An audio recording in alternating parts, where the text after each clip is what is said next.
This is the Registrar Podcast, the show that goes way beyond the ins and outs of consumer protection. Stay with us to meet the personal side of people who dedicate their careers to protecting the public interest. Thanks for tuning in. We are launching the Registrar Podcast, and I'm coming to you live from Louisville, Kentucky at the CLEAR Conference. It's the annual education conference. Happens in a different city every year, and this time we are in Louisville. Before I do anything else, I want to dedicate this very first episode to a dear friend of mine, Jim Higgins, who was regulated by CPA Ontario. He was a longtime accountant and big fan and supporter of myself, our business ventures, including the Registrar magazine. Jim unfortunately passed away from cancer a few days ago, but this first episode is in Jim's honor. Today, I am very, very excited to introduce you to our first speaker ever on this podcast. Ever. You should be really, really proud of this. I'm so glad that we have you. I only met him yesterday, and I thought, this guy's really cool. This is definitely great that we have him here. Michael Carpenter is with the Australian Psychology Accreditation Council. So before I read your bio, I have to clarify one thing with you, Michael. Mm-hmm. The abbreviation for Australian Psychology Accreditation Council, is it APAC or is it APAC? It is APAC, which I'm guessing will make your job easier. It's just, this whole podcast is probably about 30 seconds shorter now. Happy to help.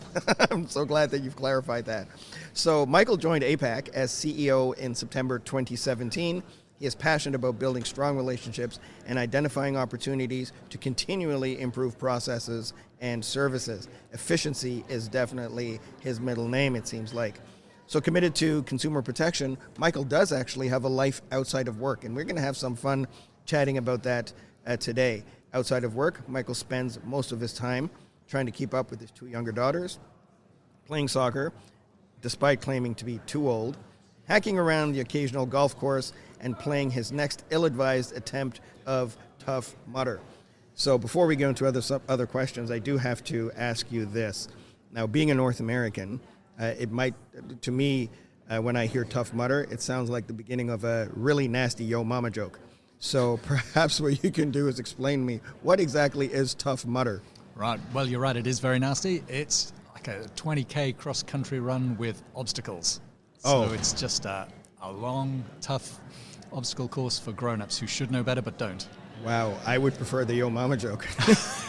Shorter and easier. That sounds tremendously painful.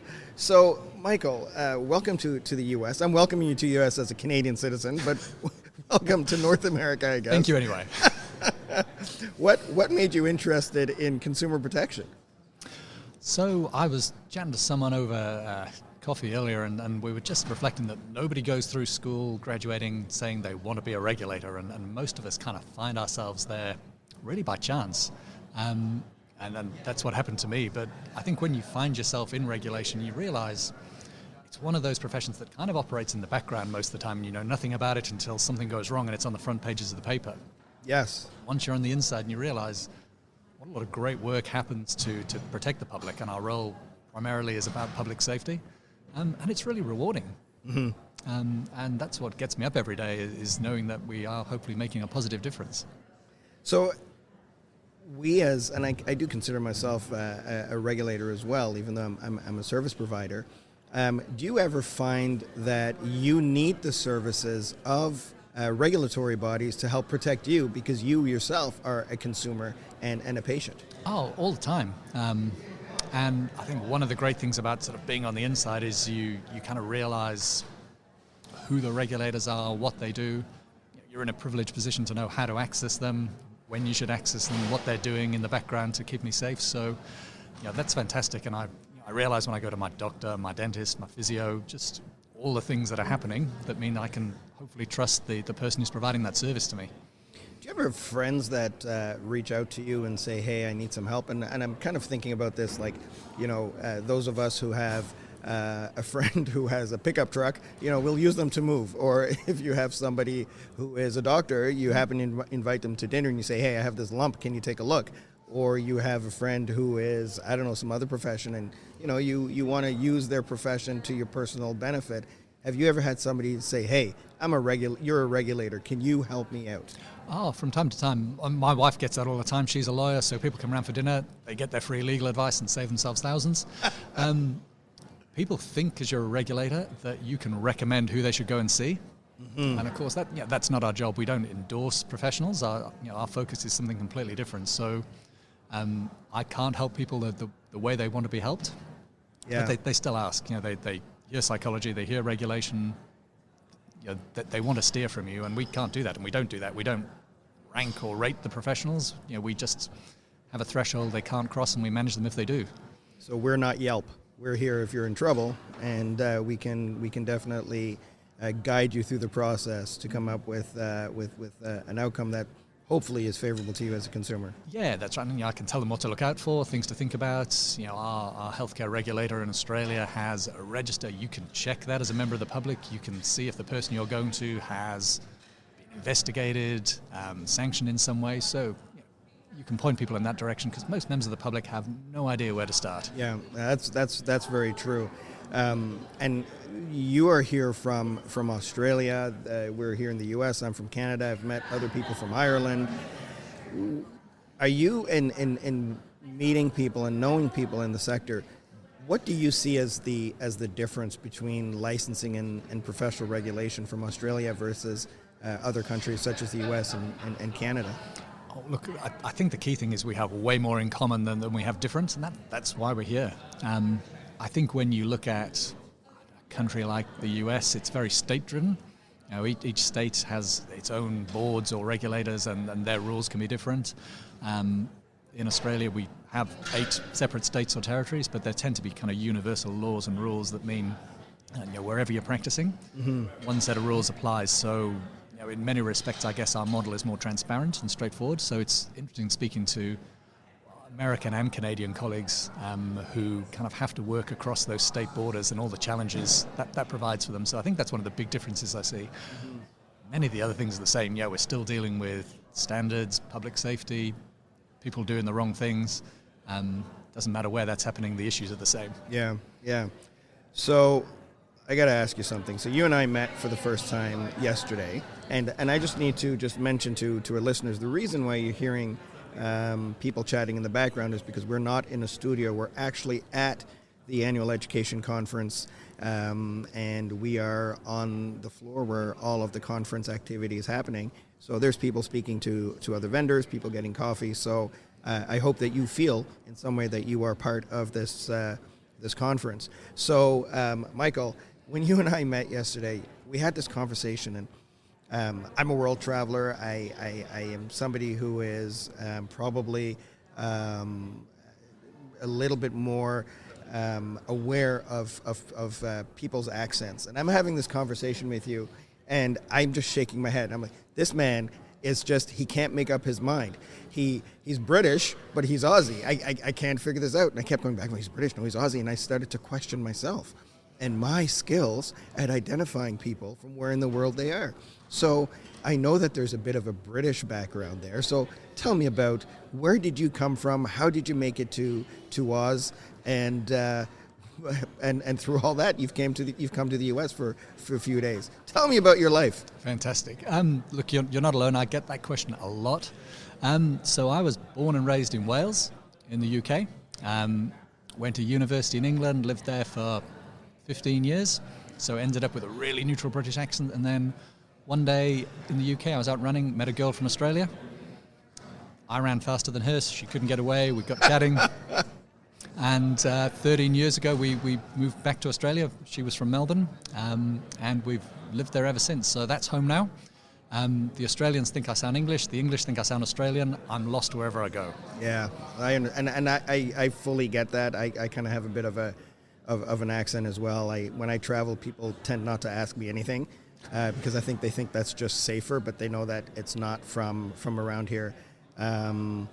That's really cool. So Melbourne, I absolutely love that city. I went to a Clear conference there. When was that? 2017?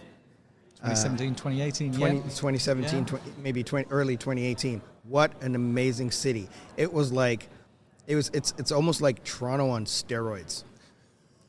Have you ever been to Toronto? I've been to Toronto many times. I've got relatives there. I used to visit every few years. When I'd lived in the UK, it was an easy flight, so very fond memories. Been to many Blue Jays games. Oh, wow. Yeah. So one of my favorite parts of the world to visit. So Toronto to me is like Melbourne to you. So I wasn't out running because I'm not much of a runner. I was sitting and drinking, which is really what I'm great at. And I met a woman who was from Toronto.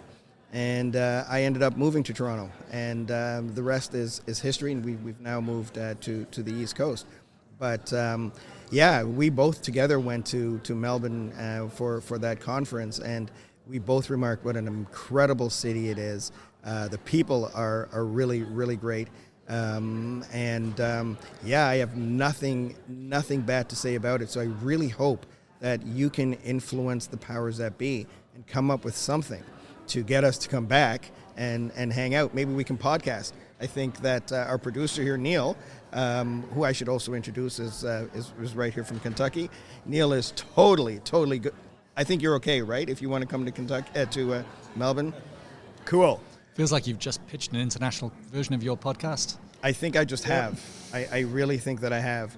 So we have a small section of this podcast that we're launching to kind of end our conversations. Our podcast is short because we really want people to know the people behind licensing and regulation. As you could see, we were not really talking about the issues. Clear itself has a really great podcast that the people can listen to. I just want people to get to know you. So now I have a firing line. Part of this called Definitely Not in the Public Interest. And my very first question to you is, are you a funny guy? I think if I wasn't funny, I'd say yes. And I think the answer is you will let others decide. Great. Well, that's a really, really good answer. So what's your go-to joke other than Tough Mudder?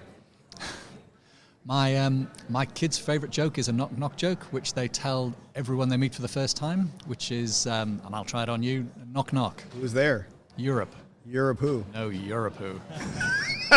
I should point out my kids are young enough to still find that's funny. My wife also does, but she has less excuse. I think it's hilarious. When you're 45 years old, it's still funny. Tragically, yes. At my tender age, I think that is awesome. So kudos to you. You are welcome. To your kids. England or Australia? Oh, Australia. Look, I'm Welsh, so it's everyone over England. And my apologies to any English listeners you have. Wales or Australia? Obviously, Wales. What sort of question is that? Football or Aussie rules? Oh, which sort of, are we talking proper football or American? Oh, no, proper. Excuses apologies to North Americans. When I say football, I mean soccer. Proper round ball. I grew up playing football, so it's got to be football. But that's sacrilege in Melbourne. If you don't grow up following Aussie rules, then you're probably just escorted to the city limits and told to keep going. So we should probably make sure that this podcast does not make it to Melbourne. So we'll do it all across Australia except. It would probably be good for my safety and security, yeah. Okay, we'll consider that done. So you just flew in all the way from Australia, and this is my last question. What beverage do you drink to help fight jet lag? Apart from copious quantities of coffee, I have had quite a few old fashions in Louisville because it felt would be polite to do anything else. Bourbon country. Absolutely. When in Rome. Oh, do bourbon. Yeah. Absolutely. Look, I'm still here, so it obviously can't be wrong. This bourbon stuff is incredible. I heard about it, and people say, when you go to Kentucky, you should try bourbon. I did not. I've been here, 3 days? I think I legitimately have only had coffee and bourbon. I should probably have a cup of water at some point. It sounds like a perfect balance to me, but each to their own. Michael, this has been insightful and an awful lot of fun. Really a lot of fun. What are your plans tonight? I am going to the horse races tonight at Churchill Downs. Oh, so, fun. Like the Bergen, when in Louisville, got to see the sights. Go to the Downs. Absolutely. So I'll see you there and we'll have some bourbon. Perfect. Amazing. Thank you so much for pleasure. joining. This has been really great. Thanks for being our first guest. My pleasure. Thanks ever so much. You're very welcome.